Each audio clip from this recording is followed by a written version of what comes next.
Morning, everybody. Hope you're well. Today's topic, we're going to be talking about communication and listening skills. So the learning objectives for this topic are a student would be able to understand 5 levels of communication. You'll be able to differentiate between verbal and non-verbal communication, understand effective communication, in other words, when you effectively actually communicated, identify the different modes of listening and apply the skill of actual active listening, and then identifying some barriers to communication. So normally in a classroom setting, this would be my question to the classroom, to ask what is communication, because I think everybody has a different perception or idea of what communication actually is. So in terms of what is communication versus what is effective communication, there's obviously two different things, because we can speak and somebody can listen or hear, should I rather say, and a message can be maybe lost in translation because of that. So communication is basically someone sending a message via a medium to someone else, okay, and so like a receiver, and that communication is then interpreted by the receiver in a certain way, and the whole process is not finished until such time as the actual receiver understands the message that's being sent in a nutshell, but we'll talk about this in a moment.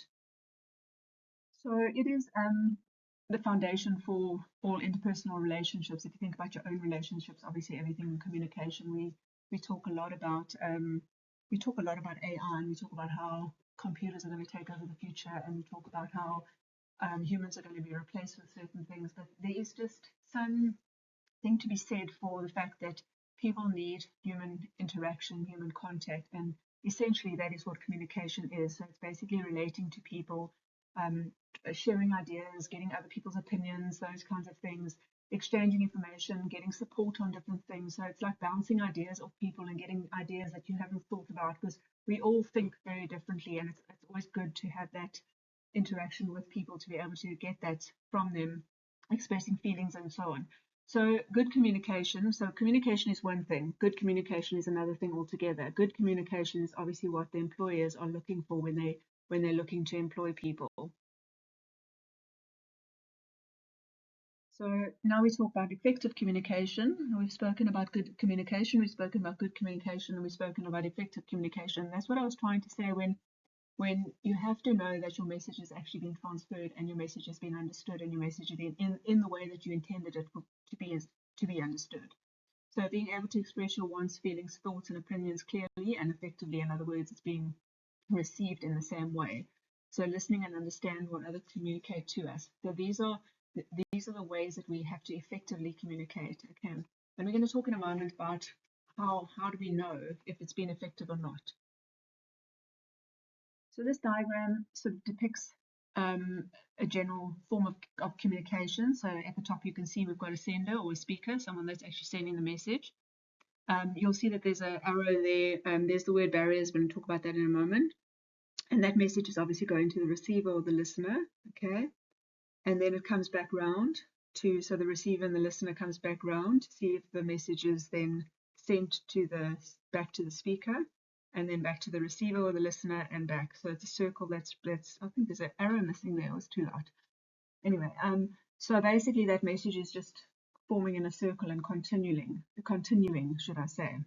Okay, so the crux of this is actually that the message is clear. Okay, so in other words, what you want to communicate is actually received, sent out in a very clear manner, and then obviously it's received in a way that you want it to be received. Okay, so we talk a bit about verbal and non-verbal communication in a moment as well, and there's a word there that I wanted to talk about, the word congruent, and basically the word congruent means that they must actually match. So your verbal and your non-verbal must match each other. In other words, what you say matches how you're presenting it, so if you're standing with your arms crossed and you look like you're disinterested in something, but you're telling them, I'm very interested to hear what you're saying, it may be construed by the person that's receiving that message that you're actually not interested in what they're talking about. So it's very important that that word congruent is applied when you're actually sending a message, when we're talking verbal and non-verbal communication. So we can just gloss over the requirements because they're quite easy to understand. Basically, the speaker is the reason or the purpose for the conversation. Okay, so that person transmits whatever message it is that they're wanting to transmit, ideas, feelings, intentions, or questions, anything like that. Okay, you obviously have the receiver, the listener, who listens and interprets the message and then processes the message. I think the key in this whole thing is the processing of that message. So here we talk about a clear message, okay? The message is obviously whatever the information that the person wants to convey. Okay, we talked about the what matches the how. In other words, that word congruent that we've spoken about already. That word is extremely important. And the clarity of the message depends on the skill in how you present that across. So it's really important that your message is clear. You know, I think we often say something or communicate something, and in our mind it makes perfect sense because it's something that is familiar to us or something we do often, or especially in an IT industry. You know, you understand computers differently to how someone that's a layman would understand computers. And then as a result of that, when you're communicating something to someone, you might leave out really simple details that person doesn't actually know. I always use an example in class when we're in person, and I always ask someone that drives a car to come and drive this car, fictitious car, obviously it doesn't exist. But the first thing that I always say to them once they've demonstrated to the class how they drive the car is often they don't actually open the door to get into the car. So my point behind that is we take some things for granted because we are used to it, and it's common for us, you know. On Funda, I included a page that I took out of the higher education framework book, page 145. I did include it on Funda for you. And it's basically just guidelines for sending a clear message. It talks around the what, the when, the where. The where, why would it matter? Where matters because people receive information if they're comfortable in the environment. So in other words, if you were going to reprimand someone, you wouldn't do it in a forum where someone else is listening, you know, because they wouldn't receive it well. How best to say it, the importance of the meaning. In other words, what are you emphasizing? What are you actually focusing on? As simple and direct as possible. Nothing worse than a complicated conversation where you have to spend most of the time trying to work out what the person is actually trying to say to you. Speaking clearly, clarifying understanding is extremely important. So determining whether the person that's receiving your information is actually receiving it in the way that it's intended. Obviously asking the question or asking yourself if it's clear, and sharing any feelings by naming them, so processing them, naming them. So these are the levels of communication that we talk about. There's 5 levels of communication. The first one is your cliched conversation, which is your lowest level of conversation. It's the kind of conversation that you have when you walk into a room and you don't know anyone and you just stand around and there's someone standing next to you and you say, yo, nice weather, isn't it? And then that person says, yeah, it was really hot yesterday, and it's just a way of kind of opening a door to try and get some sort of communication going. But it's superficial, it's role pattern, it's like rote, you know, it's automatic. Okay, so it has not got any depth to it in terms of the person that you're speaking to. And then moving up, you get your factual conversation. So that's where you have information about something, or you know something on a topic or whatever. Still quite impersonal, but you basically reporting on facts without commenting. You know, there's a storm due to happen this week, and then you discuss the weather patterns and things like that. So it's just facts that you're not really connecting with that person around. Then the next level is you're expressing ideas and opinions. It's quite intimate. But you don't really have any basis or any backup or any evidence for what it is you're saying. So it's just sort of more light conversation where it's interesting and you can relate to it and you can add to it and whatever the case is. But it's not coming across with huge amount of base that is actual. So it's still sort of in the middle, more or less a lighter version of conversation. And then you get into your sharing emotions. So that's where that'll involve more someone that's more personal to you. So maybe it's a relationship or a relationship with a parent or something like that, where it's someone that you can connect to, a good friend or whatever the case is. So you can express or talk about what's going on in your head. You don't feel as held back or restricted in what you're able to say. Okay. It involves judgment plus evidence of of what you're talking about and justification. So it's a more heavier conversation in the sense that it's more deep. And then your peak conversation is obviously your significant relationship communication, where you're actually in tune with someone that you're actually communicating with. So you can see how the levels are moving to a more heavier or more important kind of communication. So obviously peak communication would be your ideal communication, because you are able to express exactly what you're thinking. The other person's sort of on your same wavelength, and they're able to understand you, and they can answer your questions for you. I mean, answer your thoughts for you, and so on. So it's kind of a great place to be, because ideally the two of you would be actually, or whoever's talking would be actually understanding each other without even almost having to say words. So now we talk around the types of communication. You've got your verbal communication and your non-verbal communication. So at this point, your verbal communication is obviously the oral, in other words, the words that come out of your mouth, or written communication. But you can see there that it says it's a small percentage, in terms of 30% is what is being said. Non-verbal communication, which is the way you present yourself, is 70% of being said. So the saying that they always have, that is actions speak louder than words, is more deep than the fact that, you know, actions can hurt you or whatever the case is. It's to show you that the way that you present yourself. So if, again, I used the example earlier where I said if your arms are crossed and you're saying, I'm very interested in what you have to say, it may be perceived as I'm not interested in what you have to say, but 70% of that message is being lost because you're not talking the same language, you're not being congruent. Okay. So non-verbal communication can be everything. It's your gestures, your expressions, the way that you approach, the way you sit, you know, all of that. So there's just a lot that comes out of non-verbal communication. And it's extremely vital that they match each other. Okay, so in other words, again, what you're saying is matching the way that you're presenting yourself. Okay, so just a little bit more depth into it. The verbal communication being the actual physical words that you say. Tone of your voice is important, your speed, your pitch, your energy. Verbal communication, you have to switch it up when you can see, like if you're doing a presentation to a group of people and you can see that you're losing the group, you would then change your speed, you'd change your energy, you'd try and get a vibe going, you ask a question maybe just to alert people to the fact that, oh, I must be interested in whatever the case is. So it's just a way of being able to change your tone and your voice and so on so that they can become interested. Okay. Obviously, it must be appropriate and it must be clear, your statements must be clear and specific. So the non-verbal is a little bit more difficult, a little bit more of a gray area in the sense that it's your body language, how you contact, in other words, your eye contact, how you relate to the person, any facial expressions, you know, you could roll your eyes and that's obviously an indicator that I'm just not interested in what you're talking about or whatever. So even without any physical words, you're always communicating with someone. It's like sitting in a mall and on a bench and just watching people go by. And you can clearly see how they are, how they are interacting with each other, what they're thinking, what they're feeling. It's a very interesting exercise to do. Okay, so for a practical exercise for this component, research and reading, I want you to search the internet and read 2 interesting articles on effective communication. So you just need to find 2 different articles on effective communication. Summarize those articles for yourself so that you understand them. In other words, you're taking out the key points, the most important points of those articles, and explain.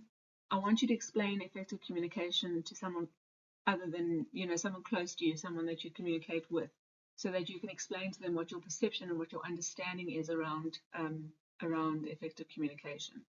So keep a record of those articles, in other words, the web addresses and so on, as we will refer to them later. You don't need to submit them online. Okay, and then just ending off the communication part of this set of slides is the single biggest problem in communication is the illusion that has taken place. Okay, so that's George Bernard Shaw, and basically it is that perception that we have that the message that we've relayed is communicated effectively, or that the receiver's received it, but we haven't actually checked to see whether that person has in fact understood what we're trying to say. And the easiest way, obviously, to understand what the person, whether they understand you, is to ask them, like, what have I said? Or repeat it back to me, like, in other words, you can paraphrase that person can tell you what they think you want them to do. So if you've asked them something to do, you can then ask them to tell me what you're going to do. And then immediately you can see that the message has or hasn't been received. Okay. And then the most important thing around communication is hearing what isn't said. Okay, so if you stop and think about that for a moment, is people say a lot of things without using words. So in other words, we talk nonverbal. So sometimes there's a lot of underlying conversation that's happening that doesn't physically come out in words. So you have to learn to, they call it reading a room or reading between the lines. There's a whole lot of sayings around it. But basically, good communication would be able to read what isn't actually being said. Okay, now the second part to this topic is the listening skills. So the first question is always, are you a good listener? This is a bit of a tricky one. Are you a good listener? Because we all think that we are good listeners, but sometimes we have to be a little bit hard on ourselves, and we need to actually think about the fact that, are we actually physically listening to someone? Are they actually, are we hearing? Are we listening? Are we receiving the information correctly? Is it being construed the same way that they want it to be, and so on? So we really need to think about ourselves. And there are people out there that are exceptionally good listeners. They don't just nod their heads at the right time when you're talking to them. They're physically actually listening to what you have to say. And if you had to ask them something that you've said at any given point in time, they would be able to actually repeat what you had said. So they're actively listening to you. So it's just something to think about for yourself. So what is listening in itself? It's really not an easy thing to do. Listening is something that you have to apply your mind to. So it's harder than talking, because anyone can talk. The words can just roll off your tongue, and it's easy, but physically listening to someone is a little bit more difficult. It requires obviously concentration and energy, so you physically have to process the whole time what you're hearing and interpret it and put it into your mind in a way that makes logical sense to yourself. So when you're listening to someone, you have to choose to actually listen well. So you physically have to make a mental, conscious decision to actually listen well to a person. So if this is not you, and you just sort of nod and shake your head and all those good things when someone's talking, then just be aware of this, and it's maybe something that you can look at to work on to get to a place where you're actually able to listen intently. So this would also be another version of mental note to self. I always say that with the assessments. So your modes of listening, you've got like 3 modes of listening that we talk about. You've got your competitive and your combative listening. You've got passive and attentive listening, and active and reflective listening, which we're going to talk about now. So the competitive and combative listening is the one where you're sitting waiting for that gap. You're literally listening, or you're not listening to the person, you're looking at the person, you're nodding maybe, you're acting like you're interested, but you are just waiting for that moment where that person stops talking so that you can actually get your words in, so that you can get your conversation in, so you can attack back, so you can get it in there, and they can, your point can win, for want of a better term. So you're promoting your own viewpoint. Normally, like you're having an argument with someone if you're in a relationship and they're fighting about the time that you got home, and you're reasoning why you got home late or whatever the case is, and you're just literally waiting for that moment when you can say, yes, but last year when you did this, so your mind is actually physically working on your next conversation or your next talking before you're actually hearing what the other person has to say. So you're not trying to understand or explore the other person's viewpoint. You're listening for that gap that we talked about, for the weak points to attack. So anything that person says that you can then go and, oh yeah, remember when you did that, whatever. You're obviously pretending to pay attention. Maybe you're nodding, maybe you're just looking at them. You're formulating your response while you're waiting. So there's a lot happening in your mind while this is happening, and you're planning that incredibly devastating comeback that will make you the winner of this conversation. So all of this, you can only imagine that while you're thinking of all of these things in your head, there's no ways that you can be processing what the person on the other side is trying to say to you. So your passive or attentive listener is someone that's genuinely interested in hearing and understanding the other person. Whether it's a good form of listening or not, people have different opinions on this. So the person that's passive is attentive. They are listening. They are hearing the words that are coming out of your mouth. They are processing the words, but they're not actually physically checking to see whether they understand the message correctly. So they're assuming that what they've heard and understood is correct, and they don't verify anything. And how do you verify? You ask questions. So are you saying that? And then you repeat what they said, and then you realize, oh no, that's actually not what I was trying to say. I was trying to say X. And so the conversation can happen around that, where you can physically get more, so it becomes more of an active listening rather than passive, where you just accept everything at face value. So this active and reflective listening is obviously your most useful and important listening skill. This basically is where you're genuinely interested in understanding the person, um, their feelings, their thinking, and so on. So you check understanding before responding. You're basically restating or paraphrasing. That's where I said to you in the previous slide, where I said to you, like you just say to them, so this is what you want me to do. And they say, oh no, it's not actually not what I need you to do. I need you to do this. And you carry on and you say, okay, so this is what I must do. And they say, yes, that's exactly what I need you to do. So you're getting this kind of communication going where you're actually physically agreeing with each other that you understand what's going on.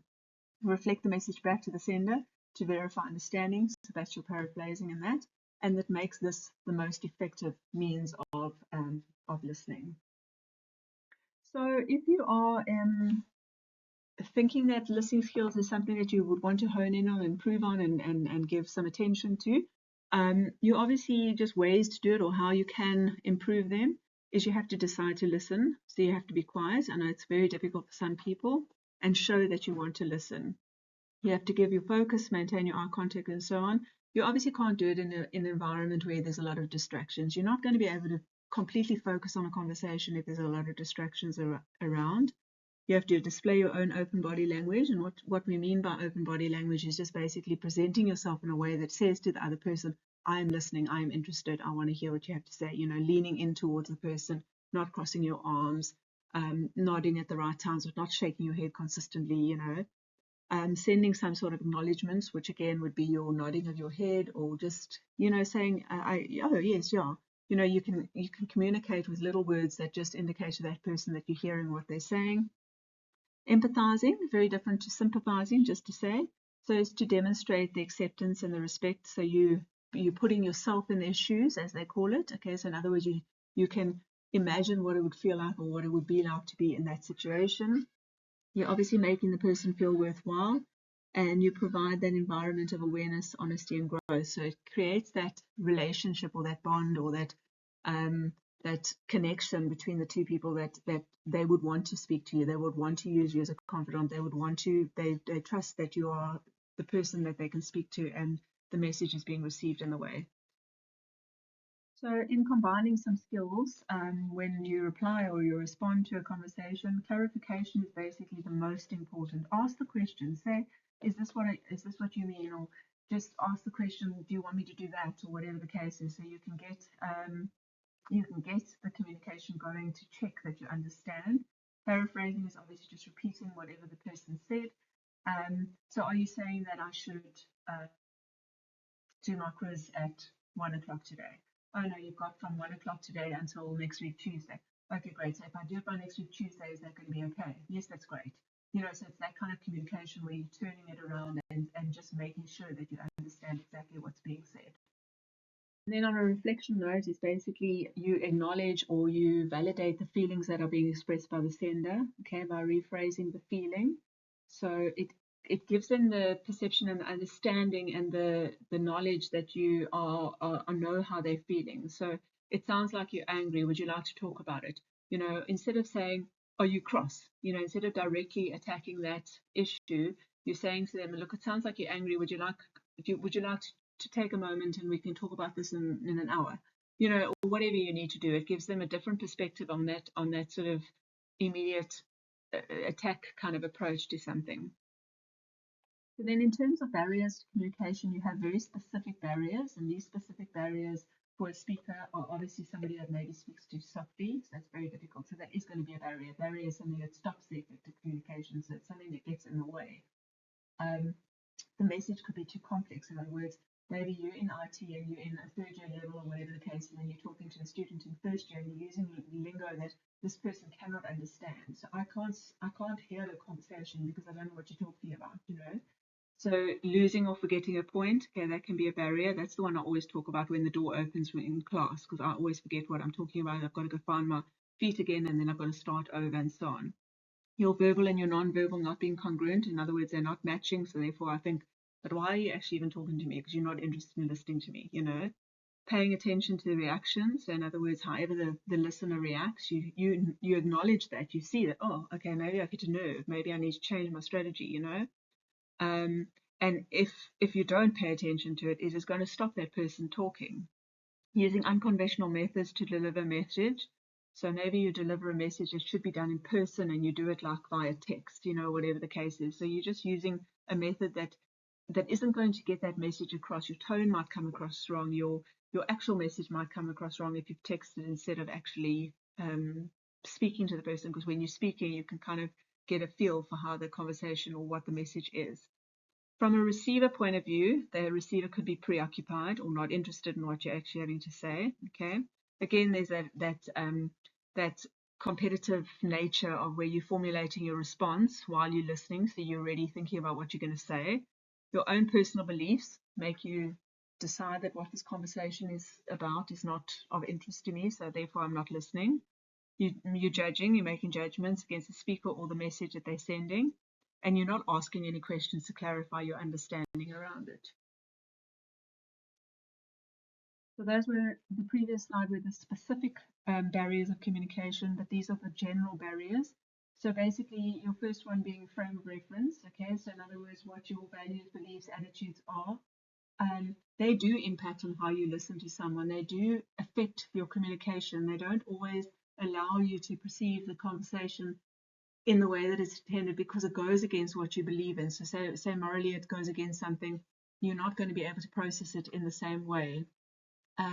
Your where you're at, if you're extremely angry at the time, you're not going to be able to process it in the same way that it's being intended.